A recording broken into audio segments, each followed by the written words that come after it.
It's time for bookkeeping, beer, and BS. I might say something really stupid here, but I can abstractly relate that to marketing because you had the chum out, right? You got like the branding and the awareness campaign, like, hey, fish, check all this stuff out. Then you throw a whole bunch of like bottom of funnel things. You know they're hungry.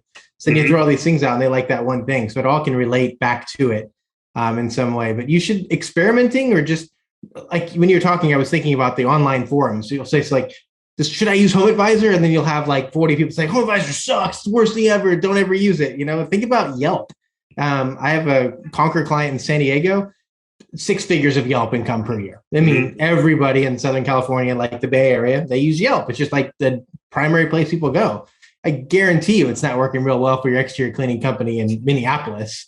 No, so it's not really fair to like go to a forum and say do that. But experimenting, in my opinion, should always happen when demand's at its highest, because it's your safest space, right? If you're a cleaning company and you're during spring season, experiment then. Because when demand's at its highest, you know, there's way more people looking for service than there are suppliers of that service, and it still doesn't work, it's probably not going to work. Don't experiment when demands are low, then you're just wasting your money. So that's I'd say a really good time to be practicing your marketing and doing that extra stuff is when you know there's a good chance that people are looking for service. I looked at it when you mentioned the mini me and versus the other baits we were using is sort of in the world where Michael lives in marketing is sort of like that A/B testing stuff too, right? It's like if you send a bunch of emails out, does this email subject line work better than this subject line? But you're trying for the same client, selling the same thing, but a couple words make a difference. Just like mini me, whether it was the size or how the shiny, whatever it was, we would have never known it was going to work unless we tested it against what we were currently using. You know, now that you mention it, I was doing some A/B testing while I was out there, and I didn't really think of it. But like one time, I'd pee off that side of the boat, and then the next time I'd pee off that side of the boat, and then there was even the one time like that's pee testing, not A/B testing. Well, there was one time when I like grabbed a couple Busch Lights, and then another time where I had an all-day IPA, and so like sometimes that changes which baits they're hitting, or you know whether you're catching fish or not.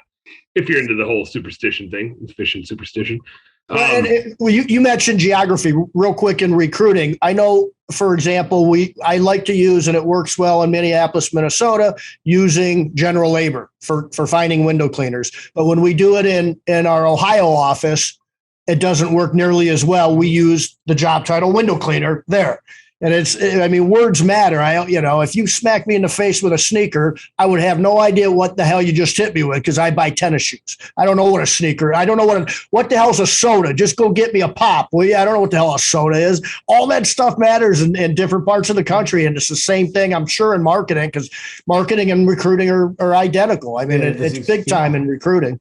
I was about to use an analogy of franchising, but you have the same exact story there as in franchising. You know, you have a business in a box, you have your process, but sometimes that process doesn't work. So you have to have a backup plan. A lot of exterior cleaners watch this. So pressure washing, pressure cleaning, power washing, soft washing.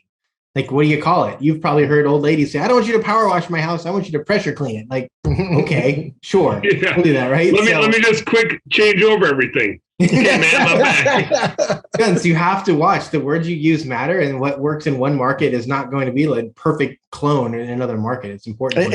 It's much easier to use bleach in Cleveland, Ohio than it is anywhere in California. I can assure you that.